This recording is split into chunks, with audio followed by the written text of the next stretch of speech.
Të nderuar miq, do të flasim për situatën politike në trojet tona në rajon, duke nisur nga deklarata e fundit e ministres serbe që i ka turbulluar ujërat në këto ditë të nxehta, por pa harruar edhe zhvillimet në Prishtinë dhe në Tiranë. Do të zhvillojmë një bisedë tashmë me një mik të emisionit parë, të cilën e falenderoj dhe pas bisedës parë, e cila eci mjaft mirë dhe kishte mjaft komente pozitive, zotin Shven Gjocaj. Zoti Gjocaj, përshëndetje dhe faleminderit.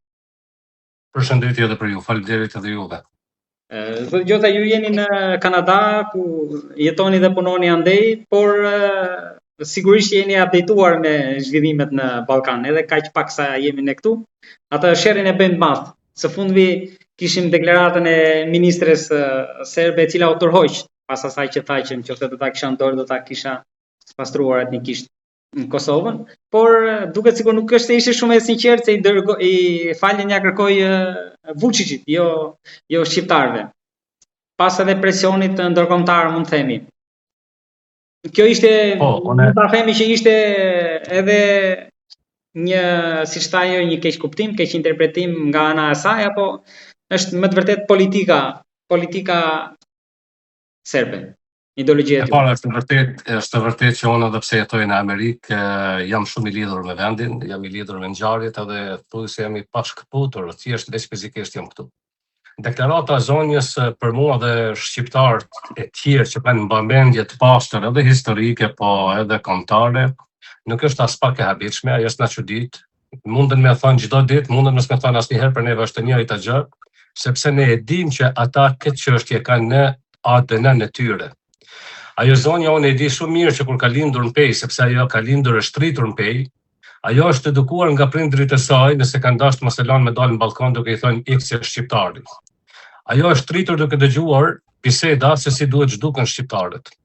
Ne nëse e kthejmë kokën prapa, në vitin 1912, generali Božidar Janković, nëse s'gaboj, i cili udhëhoqi me luftën e parë ballkanike, ai thotë që për ta neutralizuar Shqipërinë ne kam idenë, edhe kur pyetet si thotë t'i vrasim gjithë shqiptarët, t'i zhdukim shqiptarët.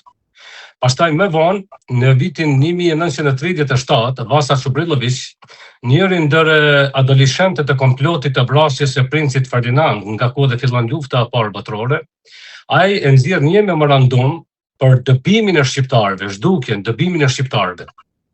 Dhe mbetet si figurë ikonike në Serbi dhe sot e kësaj dite. Me vonë vjen Slobodan Milošević, i cili thot generalit Clark se nuk di pse ndërhyjt ju, se ne do ta rregullonim këtë punë, dhe kur pyetet nga Clark se si do ta rregullonit, ai përgjigjet do t'i vresnim të gjithë.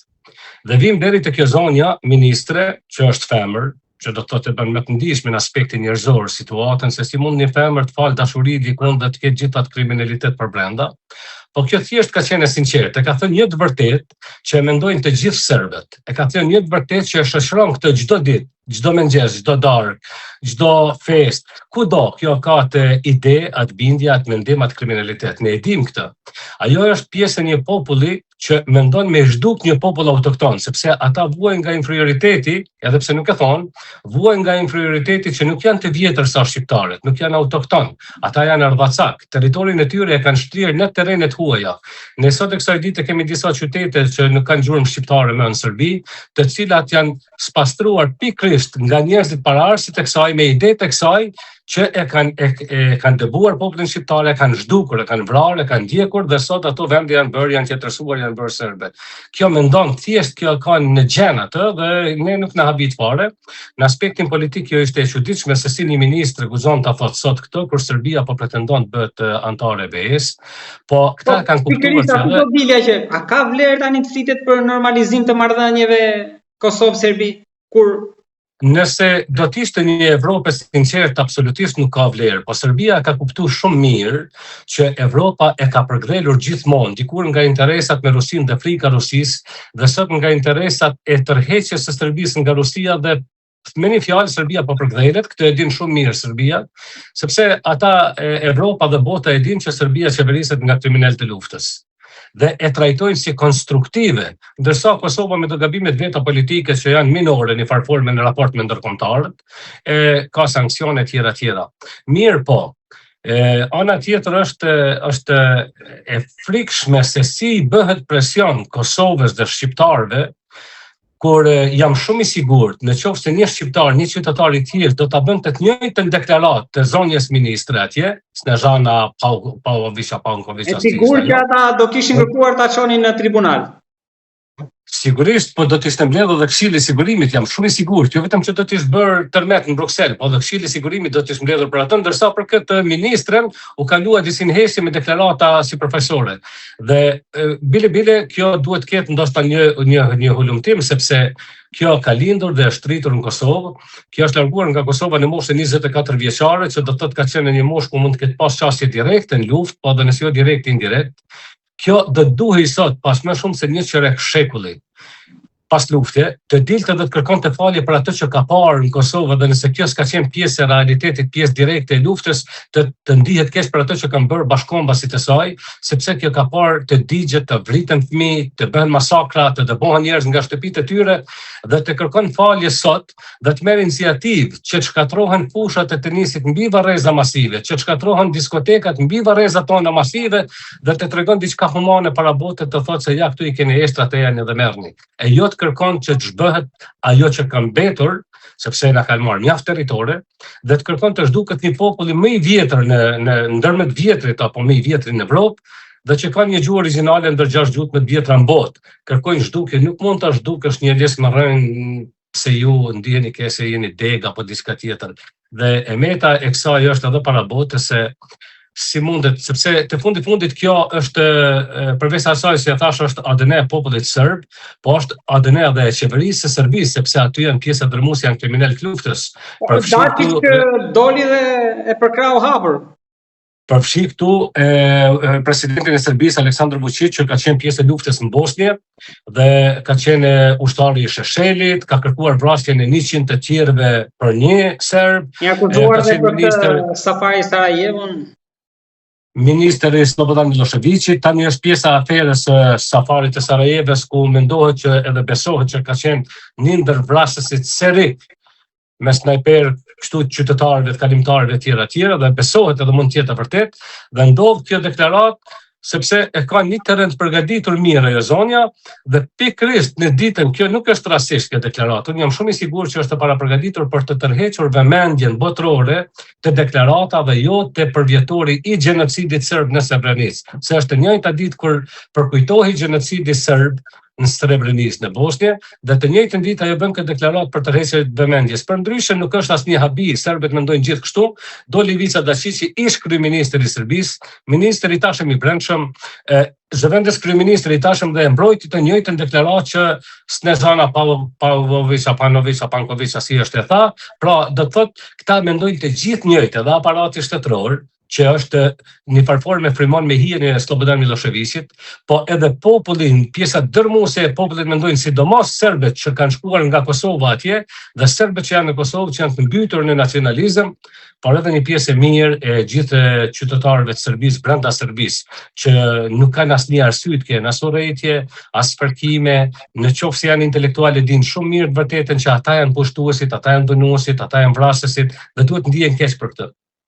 Sot i gjithë, me këtë që ju thatë, kuptova që është vështirë që siç artikulojnë politikanët, jo me Ballkanin e hapur e tjera për një pajtim mes shqiptarëve dhe serbëve, kur ju thoni që kjo është në ADN-n e tyre dhe nuk do ndryshoj kurrë.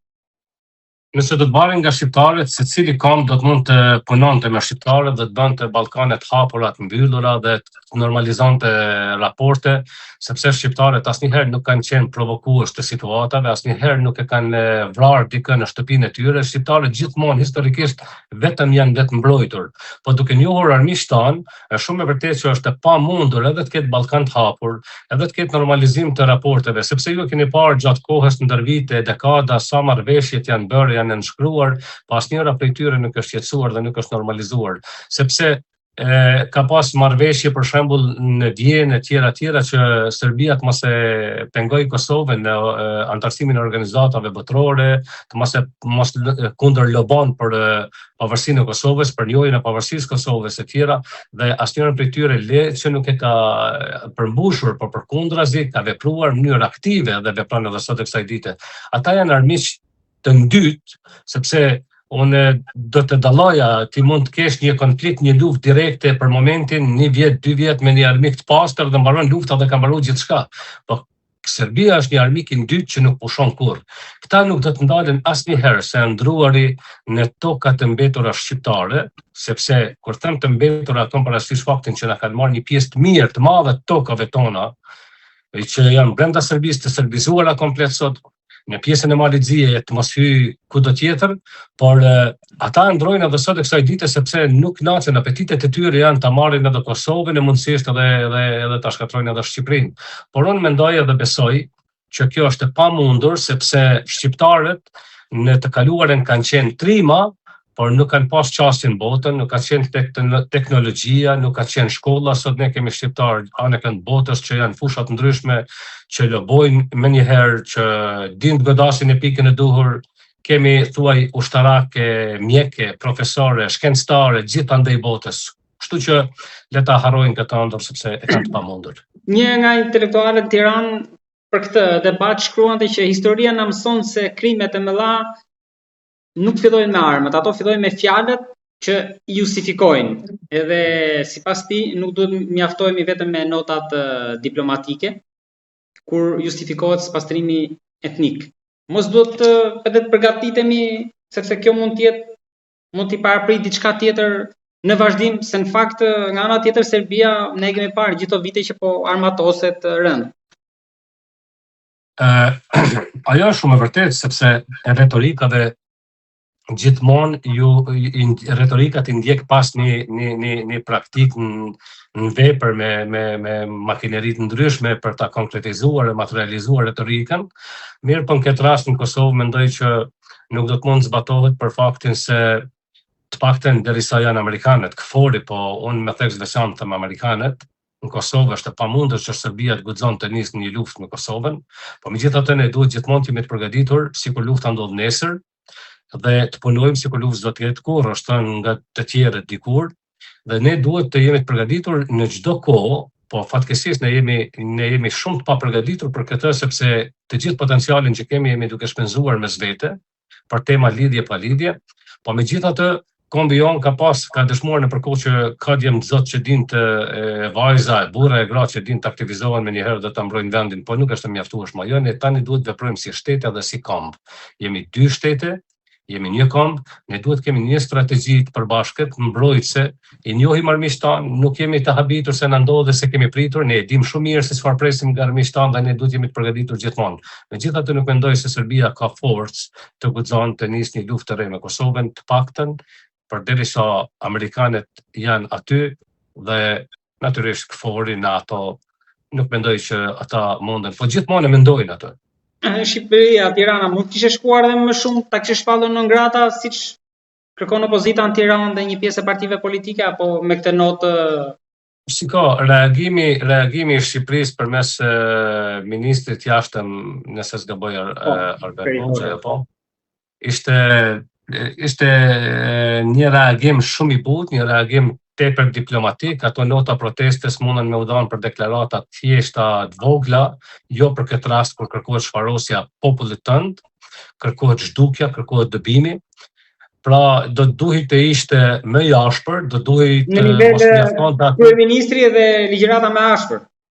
Do duhet kërkohej, do duhet të trokitej dhe të dridheshin pak dyert e Brukselit dhe të kërkohej edhe mbledhje e Këshillit Sigurimit të OKB-s, pse të mos kërkojë kur Serbia kërkon për gjërat më të vogla dhe Këshilli i Sigurimit e ka obligim duket të mbledhet kur kërkon një antar i Këshillit, po nëse ne nuk kemi si antar të Këshillit, kërkon të paktën bën not proteste edhe në OKB dhe të mos ndalet, të paktën të mos ndalet me një deklaratë, po çfarë i themi Shqipërisë ne sot, kur në Kosovë nga kryeministri i Kosovës, nëse nuk gaboj ende s'ka asnjë deklarim. Pra, thjesht unë nuk e kuptoj politikën shqiptare sot se ku jemi dhe pse ndodhin këto. Unë nuk e di se me çka merret kryeministri i Kosovës sot, pas kësaj deklarate për dëbimin e popullit të Kosovës, për zhdukjen e popullit, dhe ai nuk ka një deklarim, atëherë çfarë kërkojnë nga Shqipëria. Megjithatë, nuk e shfaqsoj politikën shqiptare sot që mjaftohet me një deklaratë të shefit diplomacisë shqiptare që një deklaratë krejt thjesht, një as not proteste nuk mund ta quaj. Thjesht është dash bëhet më shumë. Për ta mbyllur me situatën në Kosovë tashmë vëmendja është e LDK-ja që ka hyrë në proces zgjedhor, duket se veprimtarët tani janë përpara zgjedhjes edhe ndoshta Lumira Bixhiku mund mos jetë më kryetari i saj. Ju si mendoni që kriza tani nga shtetërore që akoma nuk është konstituar kuvendi, janë ndërprerë edhe negociatat, bisedimet mes vetëvendosjes Kurtit dhe Bixhikut, ka kaluar në nivel partie, pra projektorët janë drejtuar aty. Po, ndërprerja e dialogut mes LDK-s dhe vetëvendosjes nuk është ndonjë humbje e madhe, sepse ne e dim shumë mirë që nuk do të prodhonte asnjë rezultat. Kjo është e qartë, kjo është një vazhdimsi e vitit 2025, kur kanë pas me 10 takime dhe gjithmonë i quanin takime konstruktive dhe në anën tjetër ishin destruktive, jo konstruktive. Sa i përket brenda LDK-s, mu nuk më pëlqen kjo që po ndodh aty për faktin se kanë vepruar në LDK si i ri para lufte, dhe ka qenë lëvizje mbar popullore, secili prej neve ka kujtime dhe emocion aty, kemi shumë miq për brenda, ka shumë patriotë aty brenda, po unë mendoj dhe guxoj me thënë që aty ka dhe parashutista, dhe parashutistët dhe aktivistët real e kanë një luftë të kahershme për brenda, pavarësisht që si parti që ka qenë parti intelektuale dhe s'ka qenë parti e stilit vetëvendosjes, ata kanë ditë të mbajnë atë, të ruajnë, të kalojnë situata dhe nuk mund të themi se s'ka qenë parti shtetformuese, është shtetformuese dhe kanë ditë ka përcjellë situatat. Po si duket tani nuk ka hapësirë të kapërcimit situatave dhe nuk mund t'ja hedhin fajin askujt, se unë po shoh deklaratat njerëzve që thonë po sulmon vetëvendosje, po sulmon PDK-ja, po sulmon ai tjetri. Sulmimi është i karaktereve të ndryshme për brenda, i dy rrymave të ndryshme, rryma reale LDK, që kanë vepruar ndër vite e dekada, dhe rryma e parashutistëve dhe karrieristëve. Aty ka dhe parashutista dhe karrierista. Unë nuk du ta sulmoj Lumira Bixhikun sepse nuk kam asnjë arsye, mirë, po për shembull Lumira Bixhiku ka shkuar nga një shoqëri civile edhe të shkon si parashut bëhet kryetari i veprimtarëve që kanë bajë gjallë, që kanë sakrifikuar, që kanë vuajtur vetëm si përfill, nuk shkon ajo. Ose anën tjetër Vjosa Osmani, e cila ka shkatruar për brenda, sepse ajo kur ka shkuar në LDK ka shkuar vitin 2007. Një vit më vonë do të thotë masi që ka vdekur kryetari historik Ibrahim Rugova dhe ajo thirret në rrugovizëm. Unë në radhë parë nuk e kuptoj çfarë rrugovizmi ka pa ajo dhe çfarë rrugovizmi ka ndjek ajo. Dhe për shembull nëse ka ndjek rrugovizëm, Rugova ka qenë edhe tolerant dhe bashkëpunues. Kjo nuk ka qenë as tolerant as bashkëpunuese, ka hyrë për brenda, e shkatroi subjektin për karrierën e saj individuale, se nëse njekim deklaratat e saj kanë qenë që kur nuk do ta lëshojë LDK, nëse dal nga LDK nuk jam në politik, ajo jo vetëm që doli nga LDK-ja, jo vetëm që mbeti në politik, po u bë armik i LDK-s. Dhe tani u kthy për brenda, antarët e serioz të LDK-s nuk mund të kenë shpresë prapë të Vjosa Osmani. Si mund t'i besohet një njeriu që të tradhton një herë? Nuk mund t'i besosh një shoku që të fut frikën një herë dhe pastaj u bëm shok prap. Nuk shkon kjo. Pra, në këtë rast ne fajtor i lë binomin Bixhiku dhe Osmani. Ju sigur e thatë edhe në hyrje jeni on me zhvillimet këtej në trojet tona. Të lutem, më thoni si do mbyllen në gjykimin tuaj protestat në Tiranë. Po, ne edhe herën e kaluar kemi diskutuar pak këtë dhe tham se protesta ka devijuar. Unë asnjëherë për të qenë shumë i sinqert, kur ka pas zgjedhjen në Shqipëri, nuk e di pse nuk kam pas ndonjë simpati të veçantë për PD-n ose Berishën, pas asnjëherë nuk më ka pëlqyer fitoria e Edi Ramës. Pra, do të thotë këtë e them për faktin që duhet kuptohem drejt kur flas tash për protestën, se nuk po mbroj Edi Ramën. Edi Ramën e kam thënë edhe në kaluarën, sot kisa pas dëshirë me ndi duke u deklaruar me shku në shtëpi, po me shku dikush tjetër në vend, që proceset e Shqipërisë të shkojnë përpara. Protesta në kohë është e paqëlluar për faktin se Shqipëria po pret të futet anëtare të hapen negociatat për kandidat në BE tjera si shkojnë ato procedurat. Pra, në këtë kohë, në qoftë se shkojmë te qeveritë teknike tjera, unë kam frikë që Shqipëria do të mbetet mbrapa dhe do të hupet një shans tepër i mirë për ta bërë një hap përpara si shtet, si Shqipëri, që na konvenon të gjithë shqiptarëve. Dhe veç kësaj, protesta si e tillë, dhe nëse filloj me një kauz të pastër, që edhe aty dyshoj nëse ka qenë fjala vetëm për investime në Shqipëri, se nuk e di mirë ka qenë të shitet ishulli apo të bëhen investime apo të shitet tipet me koncesione tjera. Transparenca ishte edhe thelbi i protestës. Po sido që tjetë, nuk po them që protesta ishte e parësyeshme në start. Protesta në fillimet e saj ndoshta kishte arsye dhe ishte e pastër, nga grupi njerëzve që e filluan. Por ajo devijoi që në javën e parë, ne e kemi parë pastaj në javën e tretë ka devijuar totalisht sepse aty u pa që ka rryma të ndryshme, grupe të ndryshme, interesa të ndryshme dhe thuajse asnjëri nuk është për interesin e Shqipërisë. Kemi interesa iraniane, kemi interesa tjera të këtyre që vinë të politikës qëroditur të Kosovës, pra sot të Albin Kurtit. Ne i pam edhe për fatin tonë të keq në politikën mbar shqiptare, sot kemi shumë të tillë. Ne e pam për shembull Bekim Çoku që ishte një vegël Albin Kurtit, që është një deputet i Vlendit Maqedoni, njeriu nuk din me lexu dhe si mund të presim ne prej atij që ka diçka kauzë kombëtare. Ne nuk përkërkojmë që ai me ardhmë mbrojt kauza kombëtare në protestën në Shqipëri për një ishull, derisa mund ta mbrojë kauzën tonë kombëtare atje për gjuhën shqipe. Pa atje nuk lëviz. Atje në një intervistë dëgjova kur gazetarja pyet të njëjtin, Serbia po ulet këmbëkryq në Maqedoni. Ai thot, nuk është problem Serbia, këtë problem është BDI-ja dhe Ali Ahmeti. Shikojmë çfarë klase kemi të bëj. Pra, rreziku duke i parë këta njerëz që vinë sepse të njëjtët u kthyen pikën kufitare si të padëshiruar, si non grata nëse nuk gaboj, dhe ata njerëz vinë ta mbrojnë kauzën kombëtare me protestë në Tiranë për ishullin, për flamingot, a nuk e mbrojnë protestën kombëtare në Maqedoni, ku shkatruan gjithçka që ishte arritur me gjakun e dëshmorëve me luftën e vitit 2001. Pra, protesta ka devijuar, protesta është e papastër, protesta është e infiltruar me grupe të shumta, dhe mua më vjen keq kur po shoh tani që po kesh përdoret edhe mërgata e pastër, sepse unë e di, duke u bazuar nga vetja, unë e di që shumë shqiptarë në mërgat janë adhëtar me shpirt. Ata manipulohen lehtë se nuk janë gjendje të hyjnë, ta analizojnë që nga e para atje, po për çka është protesta? Për ta mbrojtur Shqipërinë, nuk jemi në shitje dhe ata dalin të gjithë tani dhe kundër shtetit, kundër qeverisë. Unë nuk jam për ta mbrojtur qeverinë as Edi Ramën. Nuk më vjen keq nëse Edi Rama dhe ajo qeveri shkon në shtëpi sot. Më vjen keq në ngecjen e hapave drejt BE-s, në ngecjen e hapave të Shqipërisë, dhe më vjen keq që njerëzit e sinqertë po manipulohen, po torturohen duke ndjerë protesta për qëllime të ndyta të disa grupeve aty. I kemi thënë edhe herën e kaluar, tani ta doli ishte Iqbal Huduti, Dritan Goxha e tjerë që janë një farforme element që mbrojnë interesat e Tiranit, që janë kundër shtetit tonë. Kemi këta të Vlenit, që nuk e di ma mbrojnë interesat Serbisë, atë kujt rrezit mbrojnë. Po shohim politikën Kosovë atje nën qeverisin e Albin Kurtit, që veç me pa qenë nën qeverisin e serbe, jam i sigurt që kishim qenë më keq, sepse ata e kishin shkatruar edhe pak më shumë, për ndryshe ky njeri e ka ndjek atë logjikën, nuk e di nëse është humor apo ka qenë vërtet logjikën e Stalinit, kur ja heqte gjitha puplat një pule, i shkakton dhimbje të jashtëzakonshme dhe pastaj e lëshon duke ia dhënë dotërmia dhe pula e shkon prapa e lumtur se po ushqehet. Dhe ju thot shokëve të tij, këshilltarëve të tij, bashkëpunëtorëve të tij se kështu duhet veprojë me popullin. Albin Kurti në Kosovë vepron me popullin e Kosovës sot në këtë formë, ngulfat aq shumë sa që kur ja lëshon pak frymen, populli është i lumtur se po marrim frym liderin, na lëshojmë me marr frym.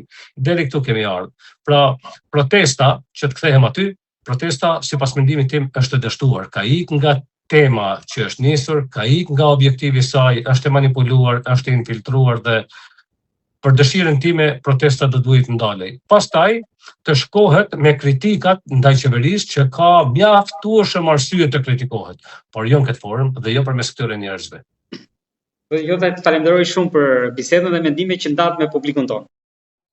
Faleminderit juve, gjithë mirat për ju dhe publikun tuaj. Ju falenderoj. Ju uroj